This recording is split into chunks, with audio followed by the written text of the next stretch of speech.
वंदे भी कीजिए।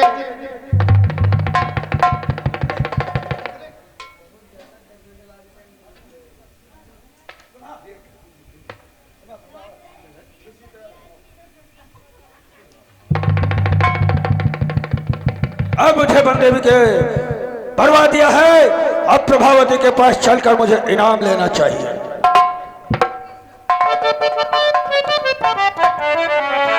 तांत्रिक महाराज को प्रणाम। आयुष्मान कल्याण हो देवी। तांत्रिक, ये बताइए हमारे रास्ते का कांटा साफ हो गया? बिल्कुल कांटा साफ हो गया। जो बंदे भी तुम्हारे रास्ते का कांटा थी उसे मैंने जड़ से उखाड़ कर फेंक दिया। तो क्या हंस हंसनी का जोड़ा टूट गया? हंस हंसनी का जोड़ा सदा के लिए दूर हो गया। यह तो बताओ कैसे किया? मैं यहाँ से गया, नगर के बच्चों के सर काट करके बंदेवी के ऊपर बच्चों का खून पीने का लांछन लगाया। उसे नागिन और डाइन कह करके राज से निकलवा कर उसे मरवा दिया। अब मुझे मेरा इनाम चाहिए। बस मौन हो जा मूर्ख तांत्रिक। मैंने वन देवी का कत्ल करवाने का हुक्म कब दिया था? इस घोर पाप का हुक्म तुम्हें कब दिया गया? वन देवी नीच थी पर मेरी बहन थी। मैंने ये कभी नहीं चाहा था कि उसका कत्ल कर दिया जाए। मुझे अब हो गई तेरी शक्ल से नफरत, तेरे गुप्तार से नफरत, तेरे दीदार से नफरत। ओ, ये है स्त्री के ऊपर विश्वास करने का नतीजा।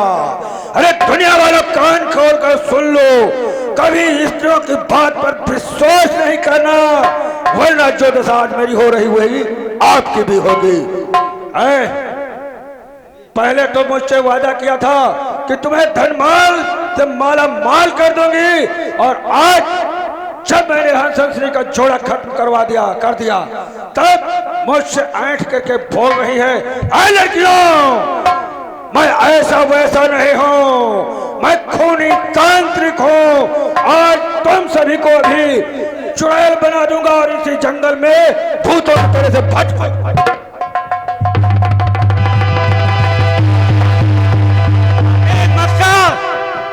यहाँ एक ऋषि का श्राप है, क्या? कोड़ी हो जाओ। क्या?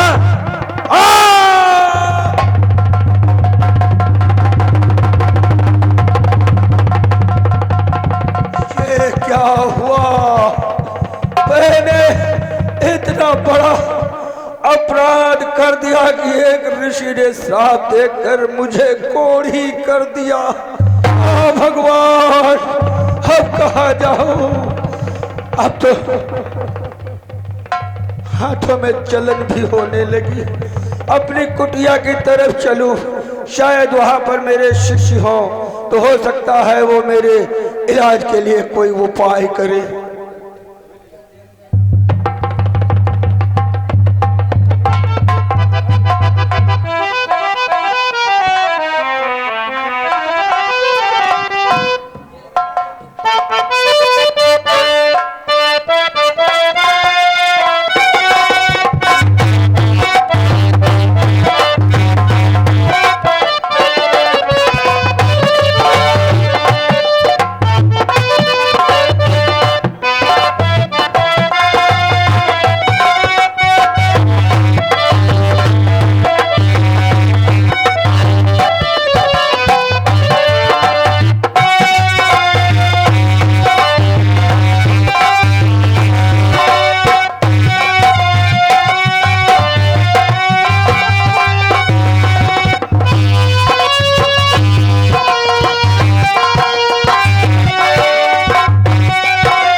किशोर, किस लिए तकलीफ सहता है तू जिंदान में? किस लिए तकलीफ सहता है तू जिंदान में? मान कर मेरा कहा कर दूं रिहाई आन में। पिताजी, क्या हुक्म है? किशोर, तुम प्रभावती से शादी कर लो। पिताजी, एक बार जो हाथ वन देवी को दे चुका हूं वह दूसरे को कैसे दे सकता हूं, लेकिन मंजूर करता हूं।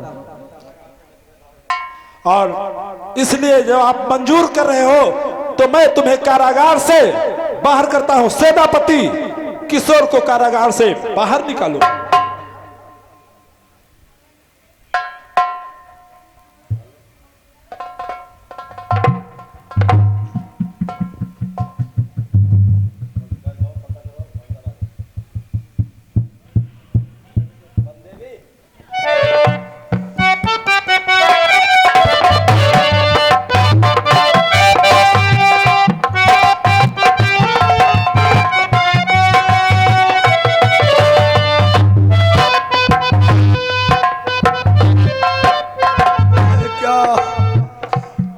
दुनिया वालों, ये नसीहत ले लो, अगर तुम किसी स्त्री के दिल को दुखाओगे तो तुम्हारा कल्याण नहीं होगा। समय बलवान होता है, कराता काम जंगी का। समय ने ही हरिश्चंद्र से भराया नीर भंगी का। आज मेरी ये दशा हुई, अगर मैं ये तंत्र विद्या न करता, बच्चों का खून न करता तो आज मेरी ये दशा नहीं होती। भूख और प्यास से तड़प रहा हूँ, इन हाथों में वो पल नहीं रह गया। कहाँ जाऊँ, क्या करूँ? कर दे मदद गरीब की, तेरा सुखी रहे संसार। बच्चों की किलकारी से गूंजे सारा औलाद वालों भूलो भलो, औलाद वालों भूखे गरीब की यही दुआ है। औलाद वालों भूलो भलो, औलाद वालों भूलो भलो।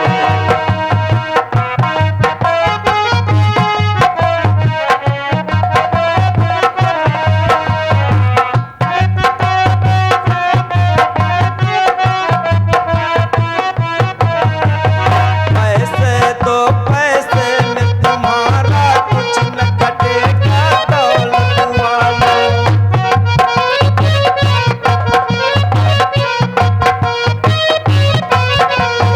ले लो दुआएं निर्धन की, धन और बढ़ेगा दौलत वालों।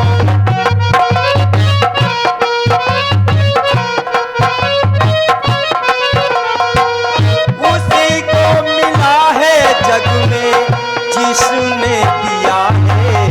औलाद वालों भूलो भलो, औलाद वालों भूलो भलो।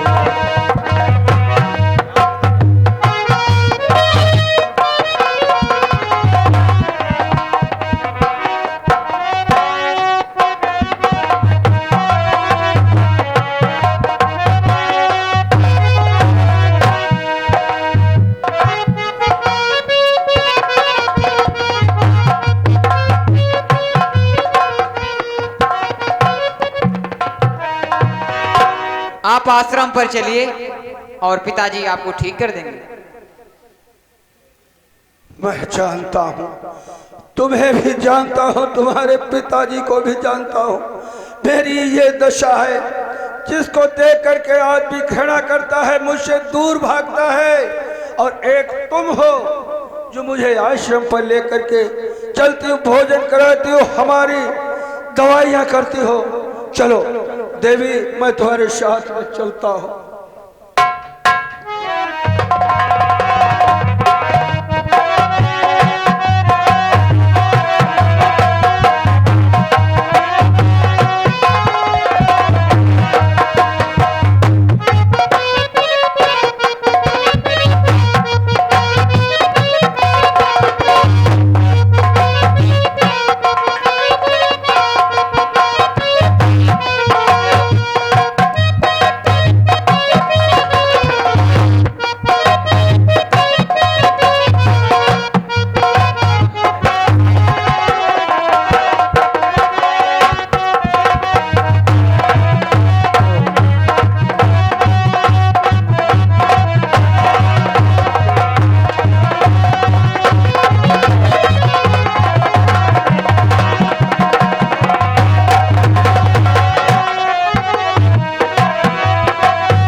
दोस्त दोस्त दोस्त, जिस दिन से मैंने तुम्हें देखा है,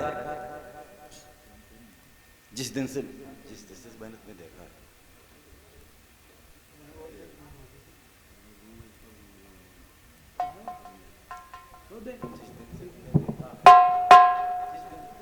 जिस दिन से मैंने तुम्हें देखा है मुझे वनदेवी की याद आ रही है।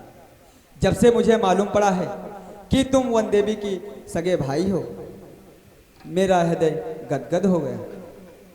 दोस्त, मुझे ये सोचकर बहुत दुख हो रहा है कि मेरी बहन की शादी आपके साथ हो रही थी और आज आपकी शादी किसी दूसरी लड़की के साथ हो रही है।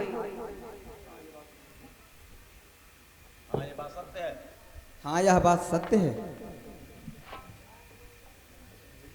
कुछ भी नहीं सत्य है। जो सत्य है उस पे तो सब लोग पर्दा डाल रहे हो।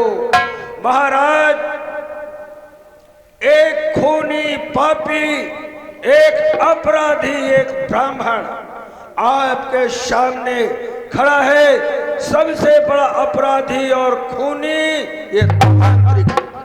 क्या असली अपराधी तुम हो? हाँ, और तुम्हारी बहू बनदेवी के ऊपर झूठा लांछन मैंने लगवाया। बच्चों के सर काट काट करके बनदेवी को पापी मैंने बनाया। फिर आपके हाथों से उसका कत्ल भी करवा दिया। असली खूनी तो मैं हूं जो अपने पाप के बोझों से दबा जा रहा हो। देखिए महाराज, एक ऋषि पुत्री को सताने के कारण आज मेरी क्या दशा हुई है।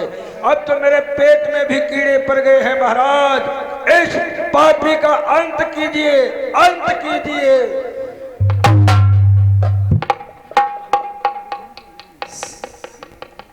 महाराज, आप ठीक हो जाएंगे महाराज।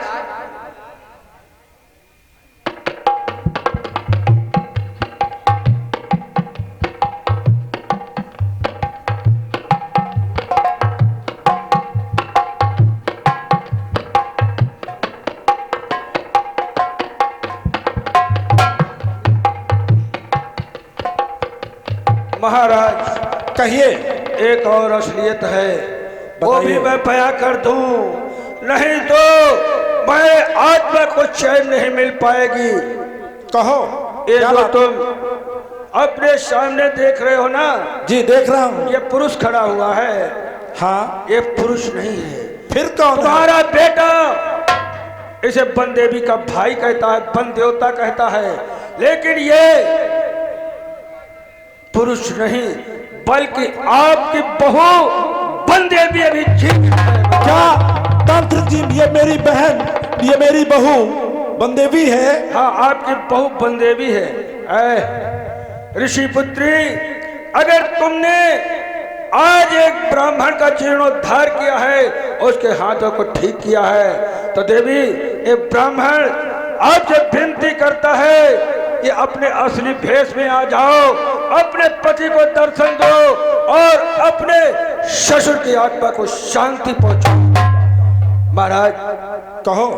और एक दूसरी बात रह गई। बता ये दीजिए। जो जमींदार की लड़की प्रभावती खड़ी है, ये किशोर से ब्याह करना चाहती थी, लेकिन किशोर ने जब बनदेवी से ब्याह कर लिया तो यही प्रभावती मेरे पास में आई। इसने कहा हंस हंसनी का जोड़ा बिछुड़ जाए। मैंने उसका रास्ता ये निकाला कि बच्चों का सर काटकर बनदेवी को खूनी ठहराया, और जब इसके पास में गया अपनी दक्षिणा लेने के लिए, तो वहीं पर वो ऋषि आ गया जो बनदेवी का पिता है। उसने मुझे कोढ़ी होने का श्राप दे दिया। मैं कोढ़ी हो गया, भटकता रहा दर दर भूखा प्यासा। लेकिन ये जो आपकी बहू बनदेवी है, इसने हमारे हाथों में दवाइयां लगाई, हमें भोजन किया, हमारी परवरिश की। इसने हमसे घृणा नहीं मानी। इस भारत रमणी और भारत की पूजनी ऋषि देवी बनदेवी को ये तांत्रिक प्रणाम। महाराज, कहिए। प्रभावती भी हाजिर है। और बंदेबी भी। अब इन दोनों को बहू के रूप में स्वीकार कीजिए, यही इस ब्राह्मण की अभिलाषा है। ठीक है, अगर ब्राह्मण की अभिलाषा है तो मैं स्वीकार करता हूँ। वाह महाराज, अगर ऐसा कर लिया तो समझो स्वर्ग में इस जीवन में जब तक जीवित रहूंगा तब तक, और जब मैं स्वर्ग को जाऊंगा वहां पर भी मेरी आत्मा को शांति मिलेगी। ठीक है तांत्रिक महाराज, मैं किशोर से भी कह रहा हूँ और मैं इन दोनों को अपनी बहू स्वीकार करता हूँ। वाह, सभी इंसान एक के लिए भटकते हैं और यहाँ पर दो दो हाजिर हैं। है ऋषि पुत्री बंदेवी, तुम इसी तरह से अपने यश के मोती चारों तरफ बिखेरती रहो, गरीबों की मदद करती हो, और किशोर तुम भी इस राज का राजभार संभालो। महाराज, अब आपका समय हो चुका है, आप भी तपस्या करने के लिए वनों की तरफ सुधारो।